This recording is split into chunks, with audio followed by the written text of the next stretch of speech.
Good afternoon, everybody. Well, I say everybody, but I think there's probably not a lot here. But anyway, I'm with Maff down below. I know he's above me, actually. Maff, what are you doing, Well, what are you doing up there? What's going on? Yeah, it's elevated. Of course, you were here first, weren't you? That's right. Oh, blimey. Yeah. Sorry, I'm slightly jaded today. I didn't sleep particularly well because I was a bit worried about something I was doing this morning. And then I went to do the thing I was doing this morning, and it was all right, actually. It was good. It was good. It just, but a bit kind of mentally challenging. So yeah, I don't know. It's odd, isn't it? You don't actually have to do physical work to make you tired, do you? I mean, get knackered.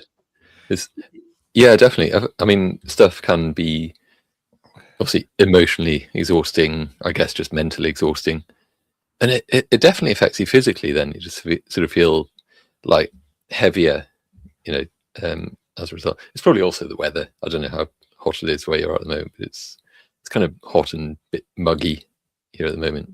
It's nice, actually. I like it. But yeah. I wasn't working from home this morning. I went to Teignmouth, which is in the it's about, I don't know, it's a 40-minute drive from where I live, and Teignmouth's by the sea in the Teign Valley. Absolutely lovely place. Yeah, sounds it. Wow. Yeah, I was going to go for a paddle in the sea afterwards. Actually, I was thinking like that might be quite a good thing to sort of, a bit of grounding. Well, a bit of grounding and a bit of also, I don't know. I tell you what, I really get into these days. I really get into like the sounds of like natural sounds, like bird song, wind blowing through trees, and of course the sea. Yeah. So, a little paddler, like it is amazing. Yeah. So a little paddle in the sea would be perfect. And then I realised that I'd parked my car for 2 hours and I'd been there for 2 hours, and that was it. That's your lot. Sling your hook.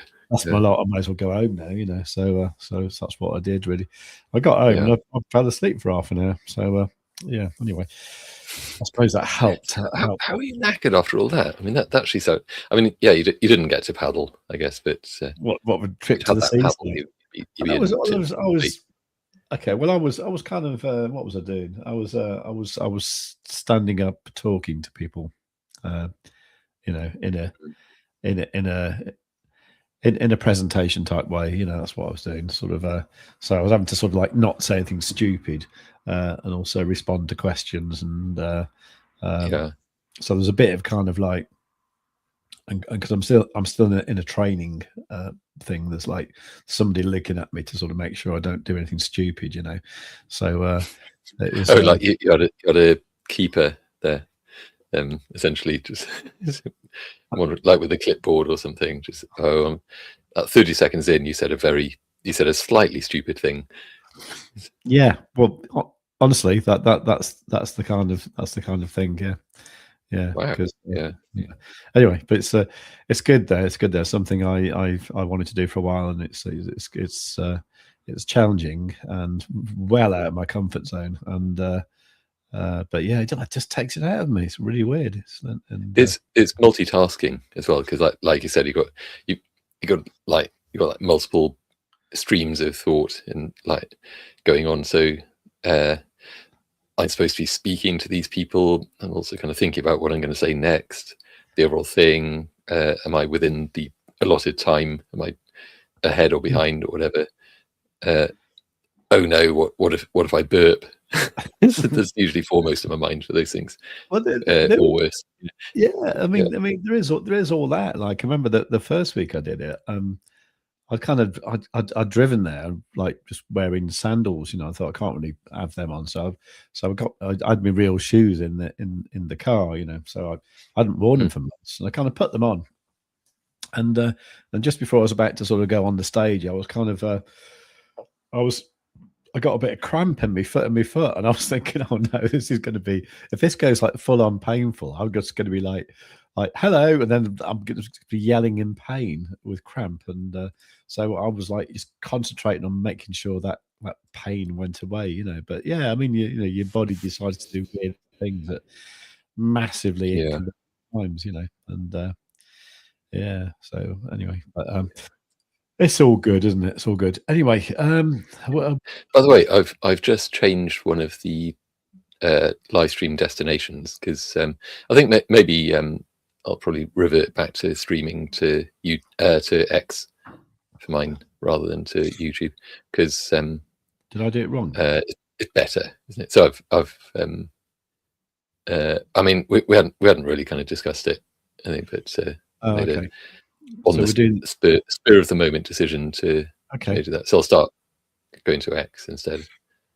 Okay, fair enough. I mean, that seems to work better. Yeah, we've already got 2 people watching on it on Maftopia X, just having just set it up. Right, that's nice. Not me. That's not me. So it's probably you, isn't it? No, it's not. Real people? Unless they're bots. Possibly. I don't possible. Know. But if you're not a bot and you're watching, I'm not a bot. I'm not calling you a bot. How dare you call me a bot? I am not a robot. Yeah. I know. Oh, yeah. What's that? It's when you go to a, what was it now?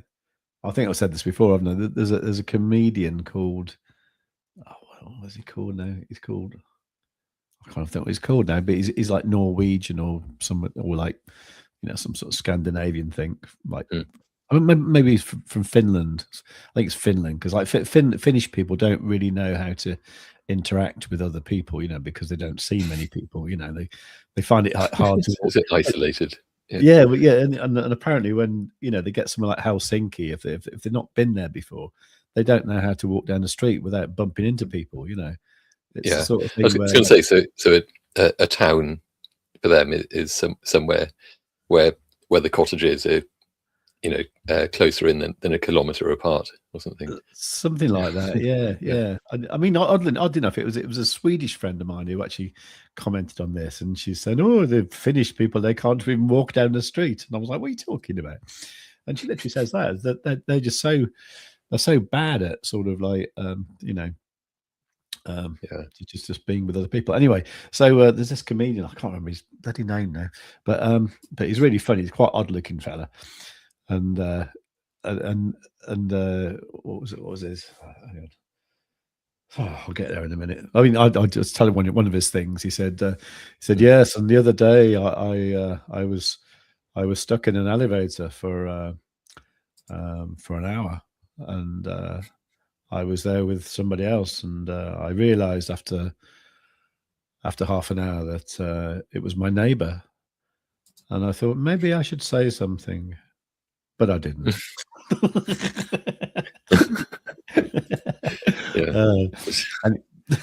Anyway, what was it?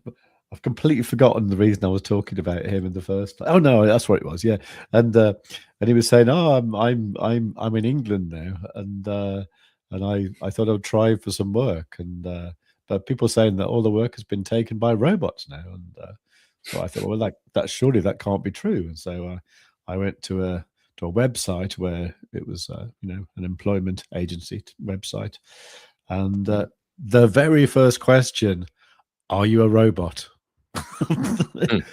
Before they ask anything else, I said, so I replied, no, I am not a robot. And then it said, there are no jobs. Definitive proof that the robots have got all the jobs, you say, because they just go, are you a robot? Quite right as well, yeah. Yeah, are you a robot? Yes. Okay, here's a list of jobs that you can do. Yeah, I mean, there's probably a whole discussion there, to be honest, around just surviving the job market, where there's basically no jobs.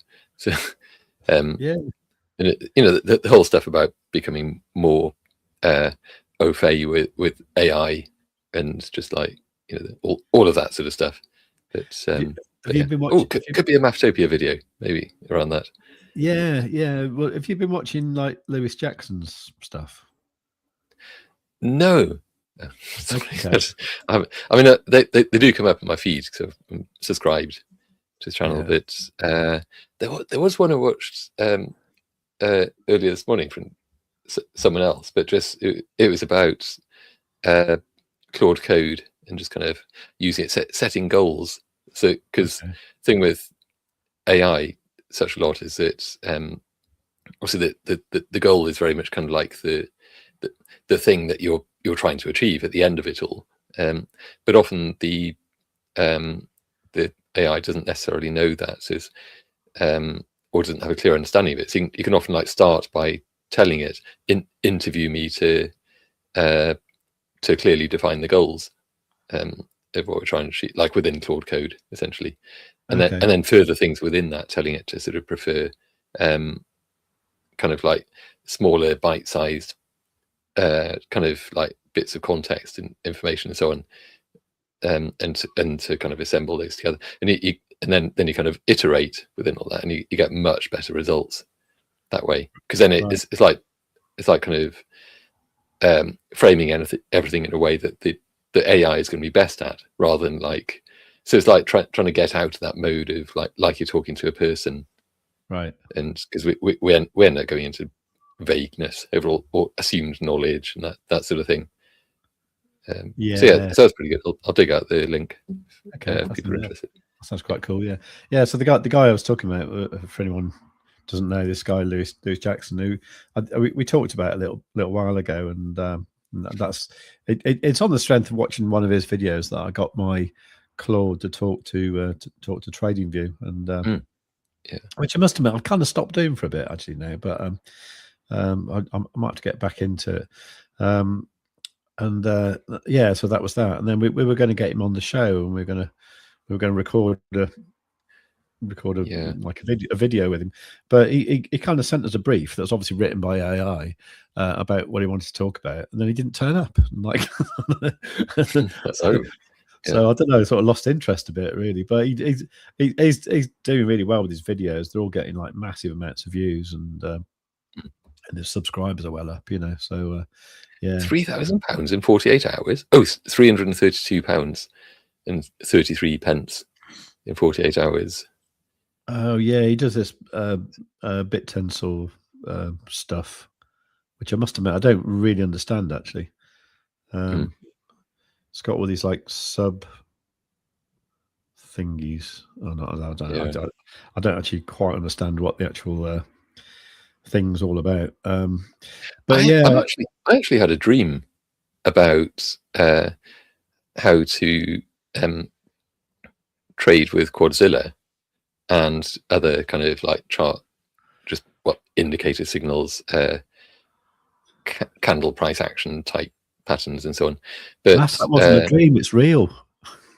Yeah, well that part is, but the dream was basically to use to kind of like chuck it all into Claude Code and then tell it to kind of backtest that whole thing a little bit on like maybe on the 1 minute time frame kind of scalping type of thing, but and then just to say like, okay, when this specific confluence of signals, confluences, I guess, I don't know, whatever it is, comes together, when they all happen together, go long or go short and close it, but also particularly I was thinking like, well, if Claude Code can get its hooks into TradingView through like MCP and all that stuff through into the desktop app, then it could probably also do the same through into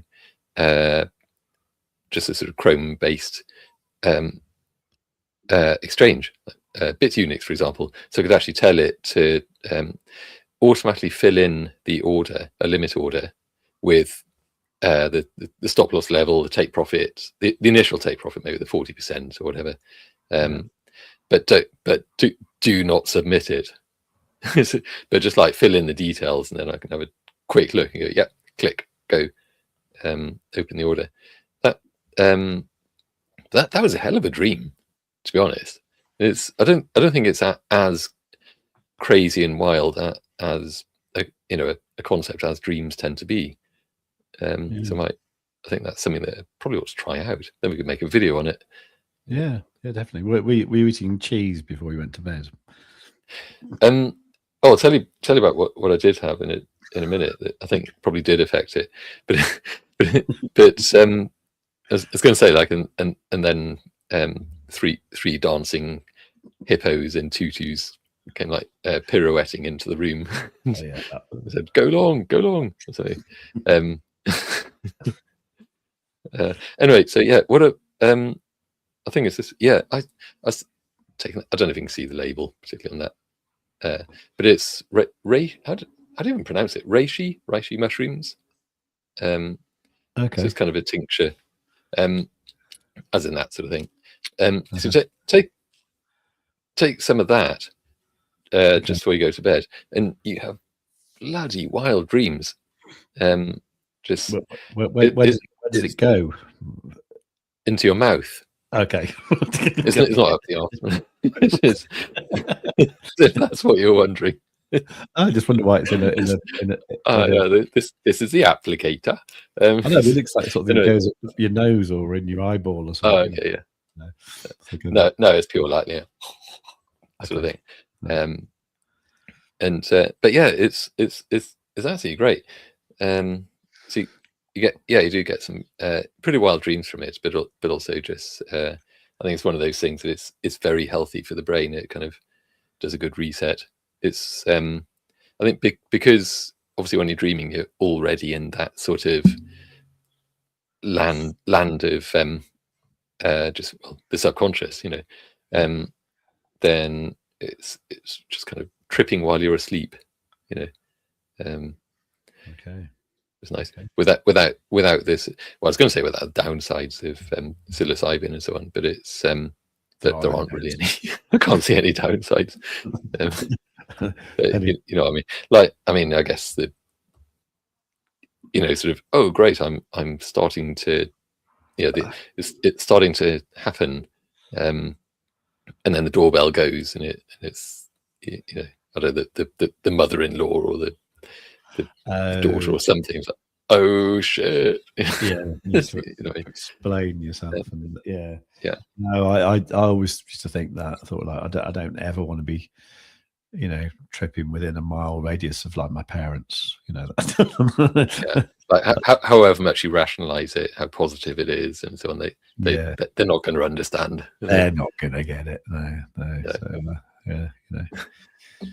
Should we talk about crypto? yeah. Whereas weirdly enough, if my kids were doing psychedelics, I'd probably want to be part of it. Anyway, anyway, obviously it depends what they're taking. Just if they understand the thing, what to take, what to absolutely not take, and so on. It's probably the thing. Yeah. I mean, obviously, I wouldn't do like ketamine with my kids. That'd be like a stupid thing to do, wouldn't it? But mushrooms and stuff, that'd be all right. Yeah. Anyway, Ozzy's here anyway, so he's probably into his whiskey by now, isn't he? Sort of rum. That's his thing, isn't it? Kaz is here, brilliant. And Aki V8. Have you got a car with a big engine? Aki V8. I bet you have. And should we just actually do the jingle thing, because sure, otherwise I'll do that, and then I'll talk a bit, because just a few things I've noticed, and then we'll crack on with you, and then we'll see what happens. Really, at some point I need to run down the stairs and unlock the front door, because my daughter will appear at some time, and I've kind of locked her out, but I'll do that in the next 10 minutes. Right. So, God, I'm really not together today. Just do it. Just play the damn jingle, man.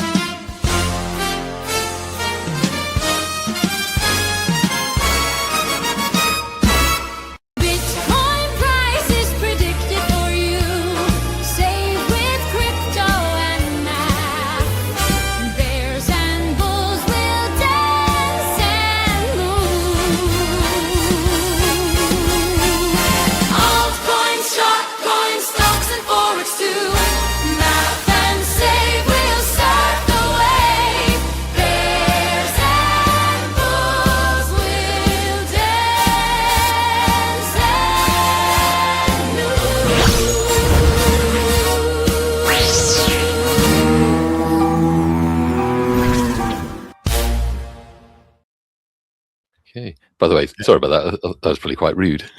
Just want to shout it. So, but anyway, what we got then? Oh, what? Just what? Oh, you saying get on with it? Yeah. Okay. No, yes. Yeah. No, fair comment, mate. You know, it's fine. Right. What am I? Oh God. Right, here we go. You really are knackered, aren't you? I am. I'm really not together at all today. No, I was looking at. I mean, generally, you know, let's go out even more. It's the weekly.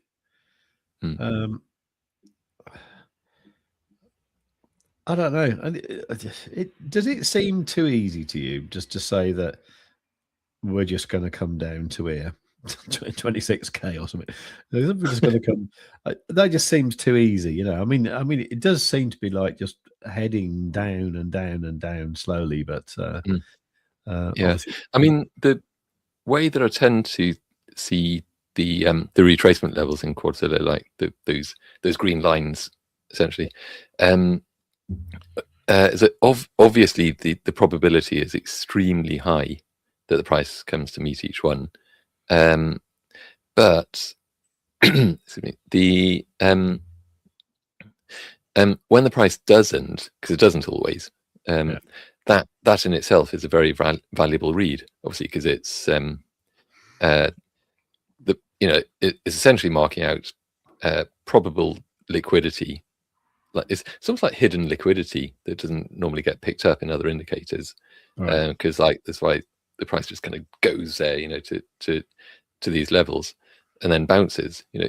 But in the cases where it doesn't, that usually means that the market is just like so buoyant that even though there's that very much like a price magnet, just like pull, like a tug of war thing to that level, it doesn't get that far. It just like bounces above the line to the upside. So that tends to mean that we're about to see a strong movement in that direction, away from the line, like to the upside. So that's kind of how I would see that. I think the fact that it has hit that retracement level, was that 64-ish? Yeah, pretty much where it is now, isn't it? Yeah. And then it bounced, came back down. So that is now support, really, isn't it? That level. It kind of looks like that, doesn't it? Yeah. The only thing is, it's like, you know, as ever, what I always do, you know, I'm just mad about these 21 and 55 EMAs. So what I've been doing over the last week or so, I've been keeping an eye on various things. The 4 hour, I think I talked about this in a video, you know, because I was quite happy the other day when it crossed bullish there. You know, that was on Monday this week actually, and then. Was that this week? Yeah, that's right. Yeah, and then went up nicely, and that was the end of that, really. But then I noticed, okay, well, let's have a look at the 5 hour, and even that, you know, started to get like a bit of a cross there, and I was thinking, oh, that's kind of promising, and that failed, you know, that failed. It's gone bearish again, you know. So now this level here, which is, you know, 62.6 or thing, this is looking likely again to me now. So it seems a bit too obvious that we just go down. So yeah. What are the punters? Not the punters. What are the gurus been saying on YouTube and so on? Because I didn't really. I'm kind of getting out of the habit of watching a lot of their videos, to be honest, because often it's just like the price does what it's going to do.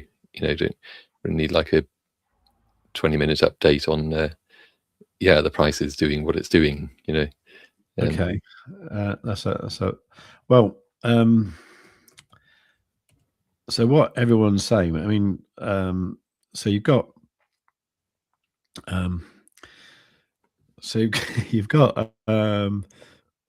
actually I quite like this guy. He's a Canadian fella, Alex O Crypto. He just trades up and down wherever it's doing. He doesn't really care, but you know, he has no long-term kind of thing. Inbuilt bias towards the upside or whatever. Yeah. So I mean, does he tend to be accurate? Like, because I suppose one thing to. Yeah, he's quite good, but his trades are literally like they're like 30 seconds, and he literally just Mr. Scalpy. Yeah. I mean, I think his formula of actually doing it live. I mean, it's live now, which is probably where everyone is. Quick, close that window. Let's get rid of that. Kyle Duke from Crypto Banter. He's I don't know. He's not particularly biased at all. Carl the Moon says it's the start of the bull run. Crypto Jack, he's bearish. The next Bitcoin move is so obvious. Yeah. Okay. Crypto Rover, he's just setting like long orders down at like sort of 40k. His videos are I mean, I like his videos, but they tend to be the same every morning, aren't they? It is, yeah. So it's just like not even inching towards when he's going to launch his long position. It's more millimetering towards it. This is that Fefe Domani. I don't know what he's up to really. Oh God, Crypto. I haven't heard of him for ages. He probably thinks it's the start of the bull run as well. I don't know. And then of course you've got TMG himself, who is massively short from 82k, and reminds us about it all the time. So that's $1 million trade. I've watched one of his videos for a long time. He started off with 2 million. He's like doubled it. I must admit. Well, he doubled it if you took profit now. Yeah, but yeah, he did actually catch that 82k thing. I mean, which I can't believe we didn't. Well, I didn't, because it was, where were we? well signaled. It was a bit. Well, yeah, it was. I mean, this is daily, and then you got these 2 super downs there from Quadzilla. Bleeding heck, yeah. At sort of. Maybe we should have been shouting about that. I know. In retrospect, I know. The only problem is sometimes when you're up there and you see one, and you think, well, yeah, better watch out for that, and it's really hard to actually say, I'm going to go 2 million short. Yeah. I mean, probably the combination of those and the fact that there's a bearish retracement level above, maybe the new bearish retracement level opened up. At that point, there would have been that bullish, the green retracement level running this directly beneath the 2 super downs. Yeah. The retracement channel, I think, would have looked pretty interesting on those, because that would have suggested, like, as soon as it drops below the 50% level between the two, then that would have been like, oh yeah, this is looking bearish now. So, in retrospect, there's all of that. Yeah. Anyway, so consequently, I'm not in any exciting trades at all, really. I'm sort of I did a little long the day. That worked out all right, actually. I'm a little bit confused, to be honest, actually. So tell me something. Well, I'll certainly try. Just got a few more comments. Okay. I'll share the screen. So talking about wild dreams from swigging on that sample bottle. Yeah, that's true. Which probably would give you some quite weird dreams. Because you're saying, like, is he on the rum? He's on the cleansing ales. Oh, ales cleansing. I didn't. Oh, okay. They have that effect. So, I guess. What, ale? What, eh? Yeah. So ale is actually a health drink. I guess in the sense that they used to add, like, in medieval times, and they'd add their ale, beer or whatever into the water, to keep it clean, I guess, sanitary or whatever. But so yeah, maybe. I think medieval times it was actually safer to drink ale rather than water. I believe. Although it wasn't. It was watered down, wasn't it? In the sense that it says when they have like beer for breakfast, it was. Yeah. But I believe it wasn't very strong in those days. It was like 2% of it, I believe. Sort of. So it's like driving beer. Driving beer.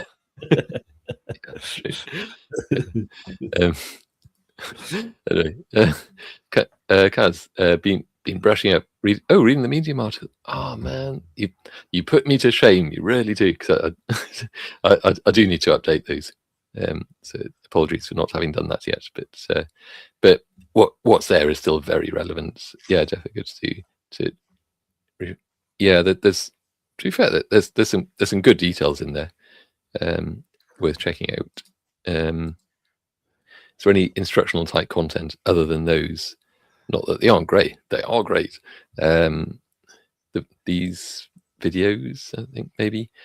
I guess the Quadzilla learning channel in the Discord is always there. That there's a chat history within that has some good stuff, and also just like in fact, you asked a question, but if I was going to say, like, feel free to ask in the Quadzilla learning channel in the Discord, or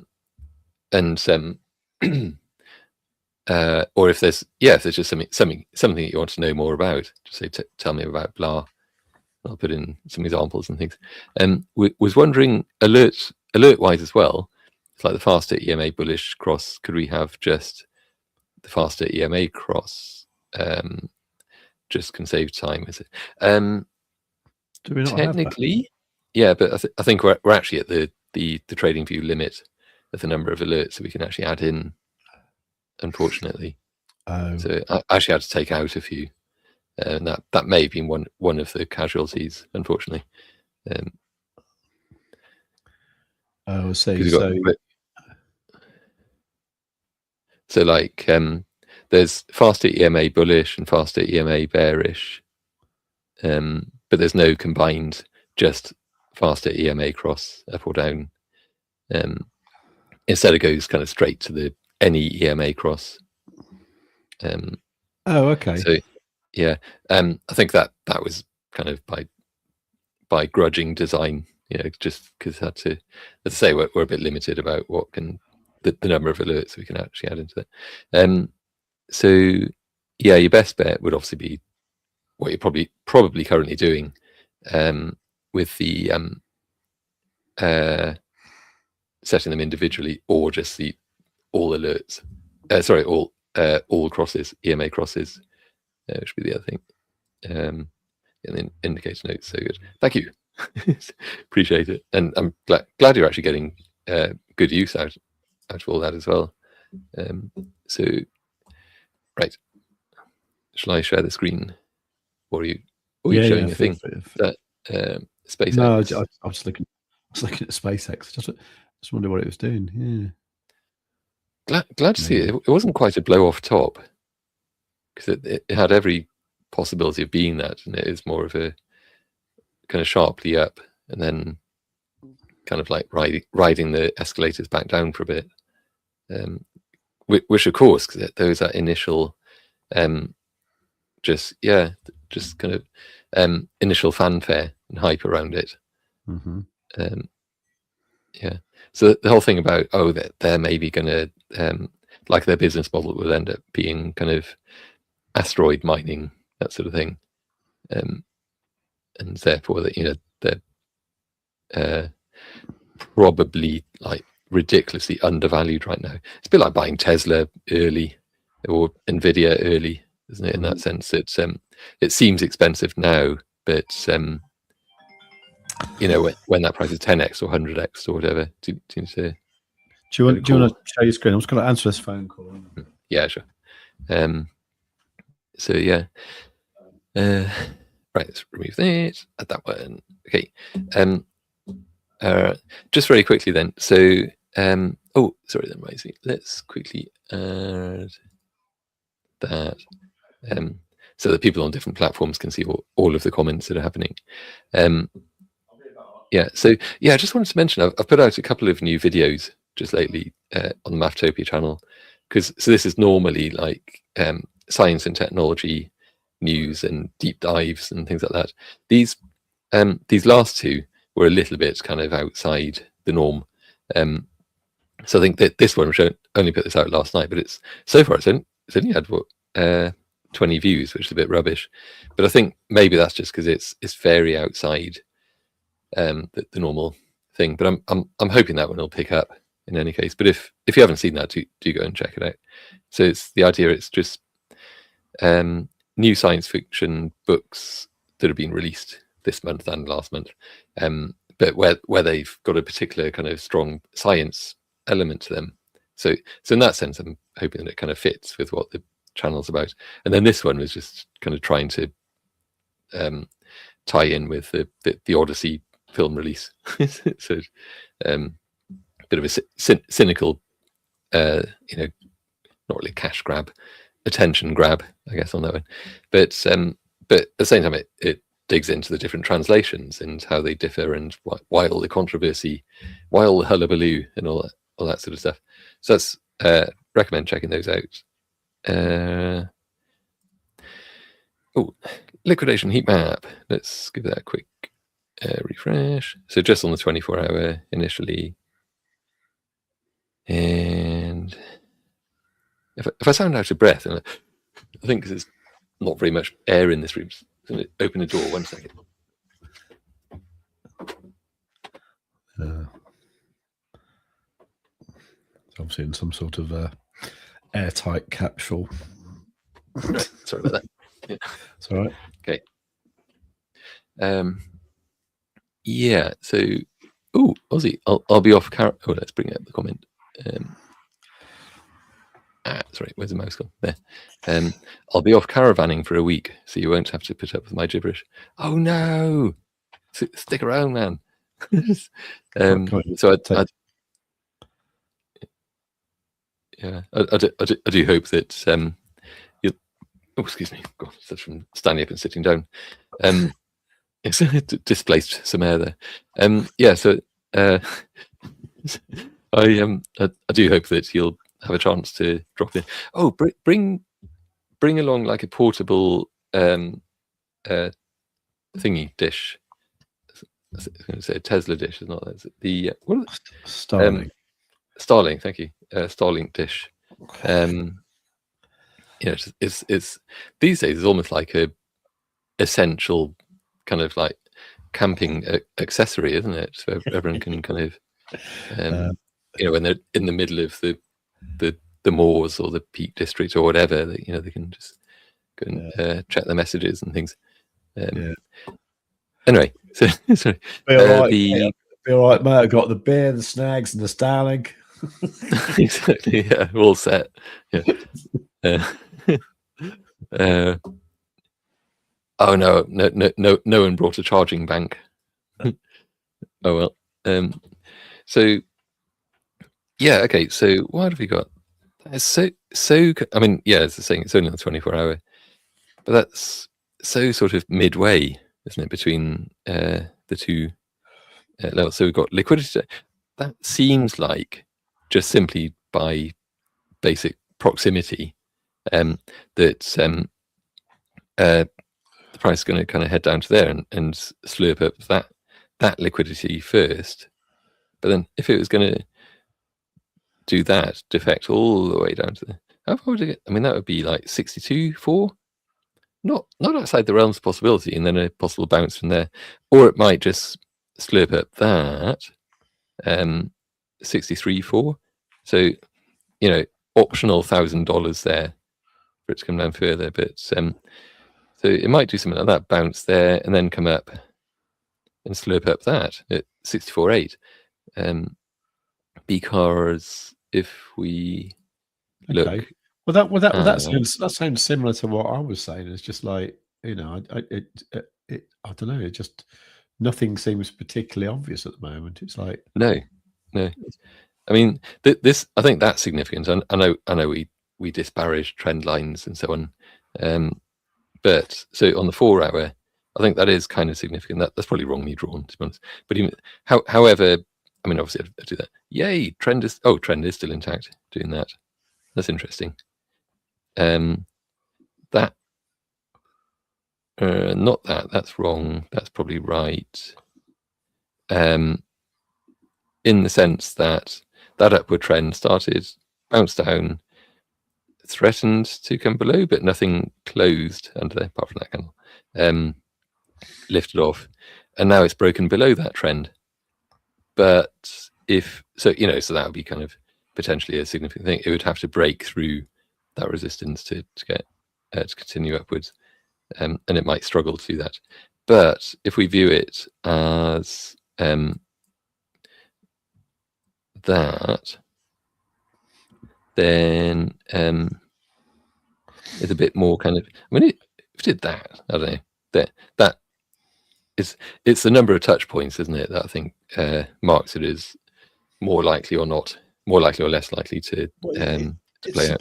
It's supposed to be 3 to make it valid, isn't it? And I'm just drawing one here. So I've got a touch on.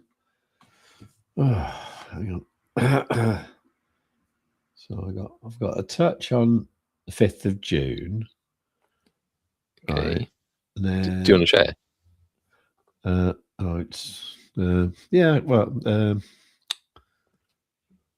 no, I don't have to. You're probably there. Yeah. So literally from the 5th of June to, so I'm looking at the 4 hour to the low of this morning, and then what that includes on the chart I'm looking at, that includes a wick from the 10th of June. So you've got 3 touch points there, and that looks all right. I think probably that. Yeah. So it's not quite, because I think if you include the candle, the current live candle, it's probably not very valid, I think, because it hasn't completed yet. But I think, yeah, you're right. That so from, I'm going to try and redraw it there. So from that low on the 5th of June, touch point, and now it's kind of riding just above it. Yeah, that probably is more of a valid thing. Looking at that, because I was kind of going from that, but that was more to kind of just fit my narrative rather than anything that's particularly scientific or whatever. Yeah. So that's probably more the thing. What we have got on here, obviously, there's a big lot of lines, and as I said before, I wouldn't normally necessarily trade with that many kind of levels showing in the chart, because you just get like analysis paralysis with that, and it's just like that. It's ridiculous, but where these are useful, so these are from the fixed time frame retracements. So if I switch those off for a moment, so you can kind of see. So the retracement levels that are left are the ones from the current 4 hour time frame. But where these ones are then useful is once you planned out your trade, then you can kind of look at these as potential like laddered entry or laddered exit levels for the trade, and also just to sort of add up overall probability. So like with this, I mean, to be honest, that now gives like no retracement to the downside. You can also look at liquidity and stuff anyway, but so still on the 4 hour. Say if we brought in the 45 minutes, that does give us retracement levels like there, and that's a bullish one. Bearish one as well. So if there as well, interesting. The price actually wicked off that bullish retracement level on the 45 minutes, which coincided with that trend line. Yay! And bounced back to the upside. Came down again, obviously, but still, that one played out nicely as well in the 45 minute. So you can use them as well. Say if you're looking at that retracement level there, I'll extend that out, because these so often remain relevant, even once they've kind of finished it. It's a it's a level of interest for definite, especially when you got two in a row drawing like that. So anyway, yeah. So if you're looking at that 4-hour retracement on the current time frame, and you're thinking like, okay, does that mean like how likely is it that that's going to be the next move up to that level? So you can kind of bring in retracements from different time frames like that. Okay, well, there's a bunch up there, but there's also a bunch down there, and these ones are much closer to where the price currently is.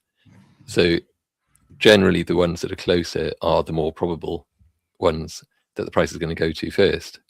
So in that sense, you'd think, oh, shall I long from there?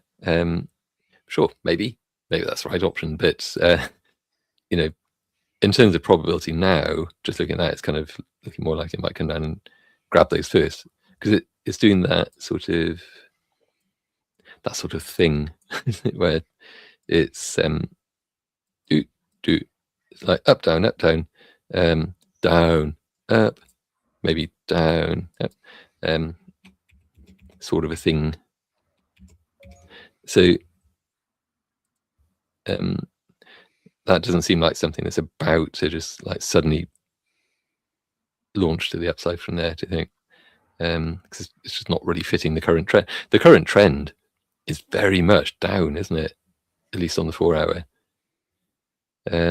Again, going to probability, that's going to continue to be the most likely expectation that the price is going to continue, sort of until it doesn't, until it turns. But yeah, I know it's kind of like a trading 101 thing, isn't it? The trend is your friend until it isn't. But it's such a fundamental thing because it's true. So like, I think if the next candle were to actually, how long's the next? Oh, right, this one's only just started. So that pumped up quite a lot within the first hour of the 4-hour candle. So that's worth keeping in mind. But still, if in the remainder of that it kind of just comes back down, so we end up with a significant wick, then obviously there is downward pressure. The EMA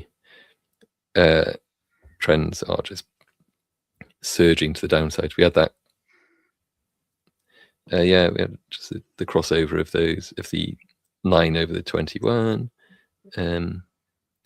The 21 might, the yellow might cross below the 55, the green. But having said that, it's doing its thing where it's leveling off, obviously because of this accumulation just here. So, and when they do that, they do tend to kind of do that, don't they? Can do, yeah. Yeah, unless you get something like that, just to the upside. If that did happen, whoomp, then well, in fact, yeah. What am I trying to say? If you got that, but the other way around, if you got that, it breaks below that trend line, breaks the trend, hits that level, then it doesn't matter about that angle. Then it's also just going to do that. It's going to overtake the 55, which would also be doing that then. But that would be a big sort of just market breaking sort of market structure breaking sort of thing. So yeah, actually Aussie saying, I just noticed the comments aren't really in chronological order, are they? Do we have a setting on that or something? What, on the actual the display thingy? Is that what you mean? Yeah, they're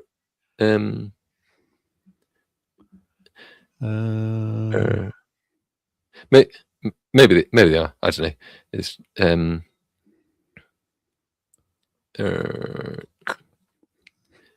I just changed the tall version, but doesn't seem. Okay, yeah, that's probably better, isn't it? Yeah.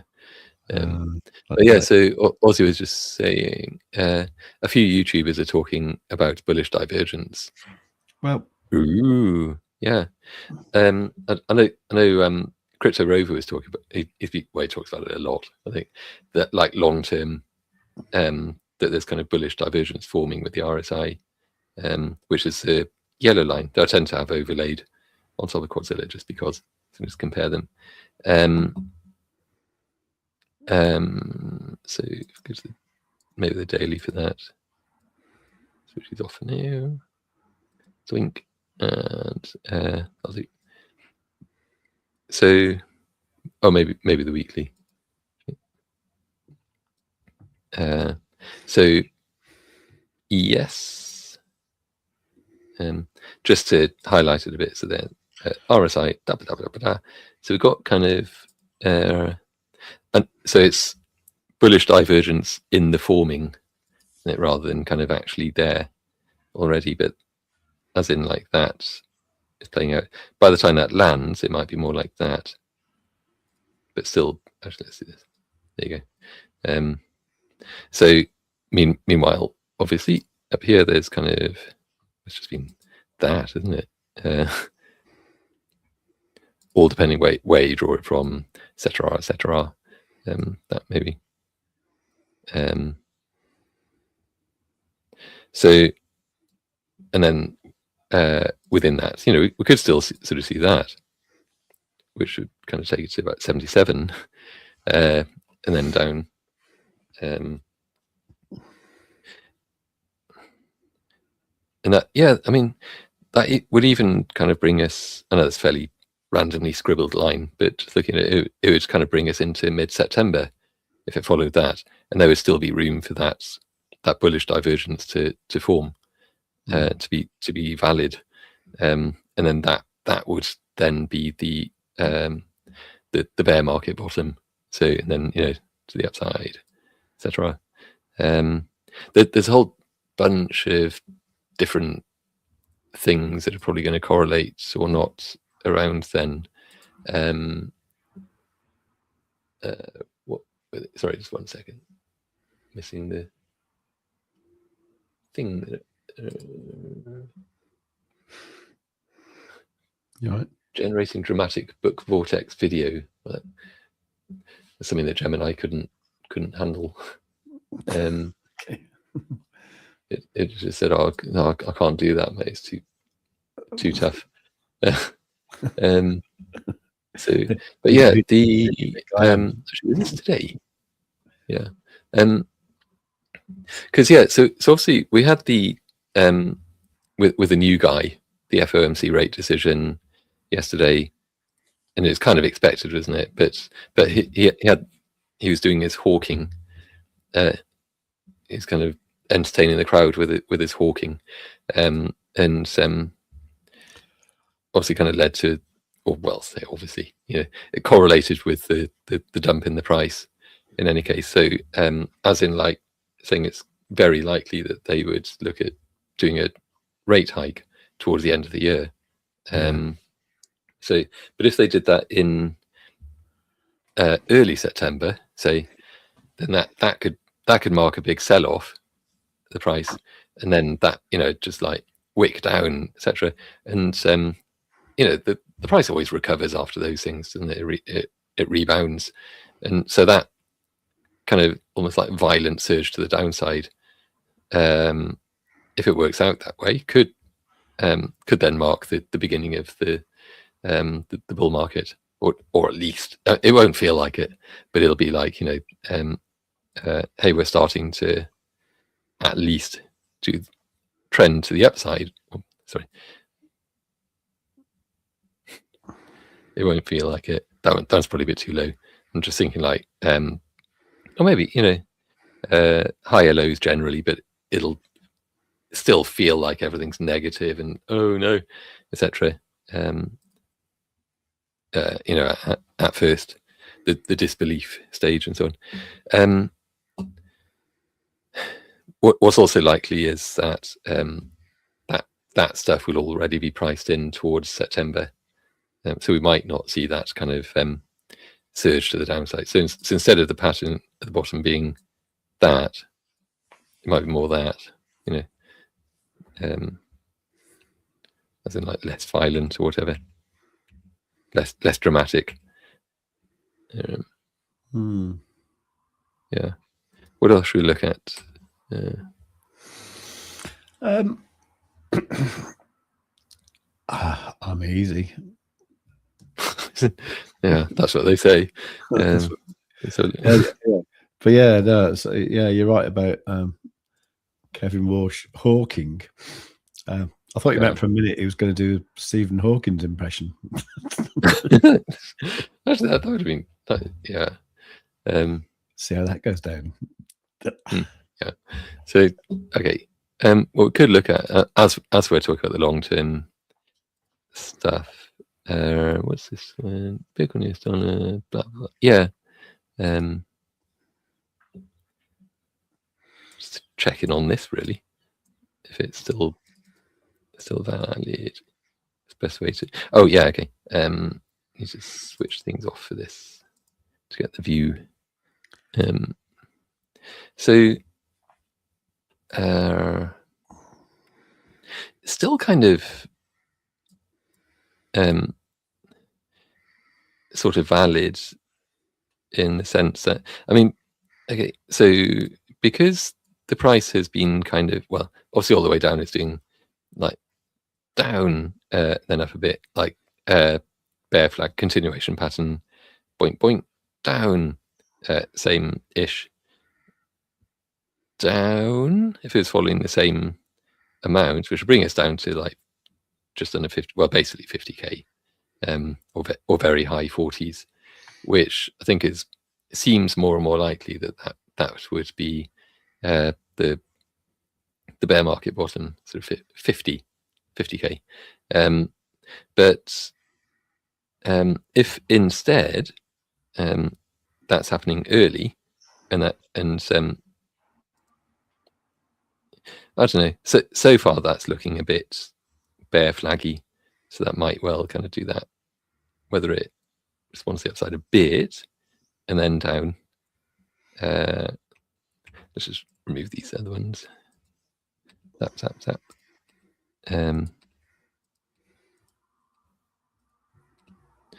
I think, yeah. So whether it rebounds a bit first, in which case it's very bull flag, bear flag even, and then down to there. Whether it does that or if it's just straight down, in either case, that'll bring it down to that 50k level. But then that, yeah, that could be the. So it might break out of this pattern, but only to the extent that it takes longer. So that's what I was talking about. It's either going to be that or it's going to be that. It could be this one. As in, because I was thinking about the timeline of it to bring it out to September, October. It could work out as kind of that. Whereas if it was more that, then it'd be earlier, July, August.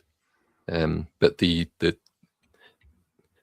first one just seems, well, narratively speaking, it would fit the overall kind of narrative that we're seeing for when and how much for the market to bottom out.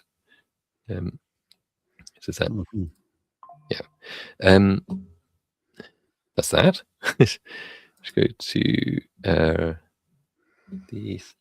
Probably going to need to wrap it up fairly soon, actually. Yeah, me too, actually. Sure. Yeah, I kind of. That was obviously my daughter saying, "Can you come and pick me up?" And I was saying, like, what part of "you'll have to walk home today" didn't you get? so essentially, it sounds like she understood it full well. She understood it perfectly. But also knows that she does that, and then she'll get a lift home. Yeah, I felt a little bit guilty because I said you're going to have to walk to college this morning because I'm going to be gone. Oh. So yeah, but she understands a bit too well, just exactly what works and what doesn't, and so on. Yeah, I know. The thing is, she's got a thing at the moment where she's like trying to do like 10,000 steps a day, which is like she's absolutely smashing. She's doing like 16,000, So she's like walking massive amounts, and then You know, like, can you not just walk home like 2 miles from college? It's like nothing, you know. Yeah. And she said, "Yeah, but that's a dull walk." And I went, "Okay." Does she listen to audiobooks or anything like that on the way? She listens to music. I mean, she's well into music. She's okay. Yeah, that's okay. Yeah. That's, I mean, just look on the 12-minute, so I'll have a quick look at the lower time frames. I mean, that there, because obviously that, how would you draw that? It's probably a box, isn't it, really? Let's actually do that.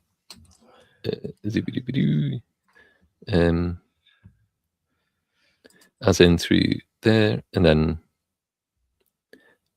wherever you want it to land, really. Sort of there. Simply, so on that bit, it makes sense because the price, that bearish candle did kind of wick up and hit the top of that.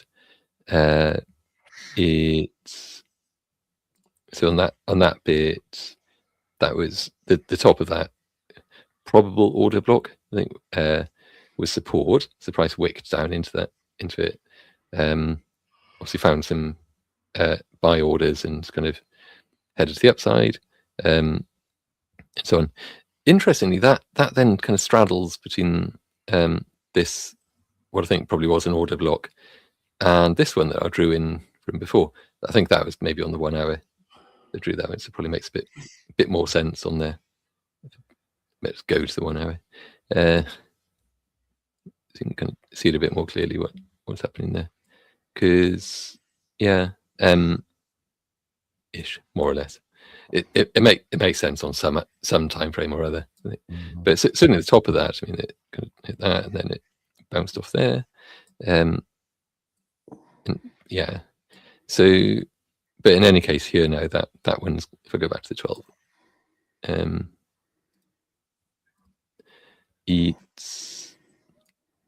if it's going to come back up to there, good 65.4, 65.5. What did, yeah, I have to bring that up again. Just seeing what does Quadzilla say about this. I mean, there, drew that retracement level, which is bang on the bottom of that order block there. It's plotted out that retracement level there exactly to that wick, which is rather nice. But this is what I was talking about pretty much at the start, that sometimes you get this kind of market read that by rights, that should have then, because that was a bullish retracement level, that the price there should have kind of carried on up. But there was like serious kind of, just downside pressure, downward pressure. Actually, downside pressure would be upward pressure, wouldn't it? So downward pressure from there that just prevented that from happening. So down it went. So when something like that rejects so violently from when it should have gone to the upside, you just kind of know that there's going to be a big drop coming up, and sure enough, boom, down. So yeah. Anyway, so since then it's been kind of like snaking, isn't it? I mean, that, if I continued that one, wherever that came from, that retracement level, then we could actually, I can never remember where this bleeding thing is. I think is it from there? Bring out the pitchforks. It's, come on. Yeah, the price rate. No, not the price. What am I even looking for? Sorry. The thing that's got the it's like it's sort of a channel, and it shows the 50% line. Where I just forgotten what it was. But yeah, parallel channel. Yeah. Sorry. Yeah. So yeah, do that one first. Boing, to there, and then up to, like, we could draw it up to like that retracement level there, for example, and the 50% line, which could view as, you know, just fair value probably fair value block in that case. But certainly the price wicked down to that level, and here it was very much resistance. Sorry, support. No. What am I talking? It was resistance. Couldn't get above. Eventually broke above, ate up all of the liquidity that was there until it finally broke through, came back down again. Support. Might hit the top of that, and then kind of bounce down, as in doink, and then whether it then does that or that to that kind of continued retracement level there is another matter. So that could be a potential kind of bounce, zigzag down to 63.3, and then to the upside.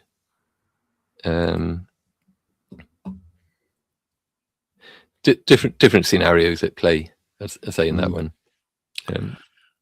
So I'm going to have to pop off, Yeah, good. I think that it. I say good.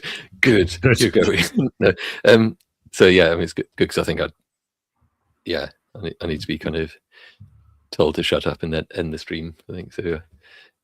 Otherwise, I would probably carry on, and there is other stuff I need to be getting on with. Okay.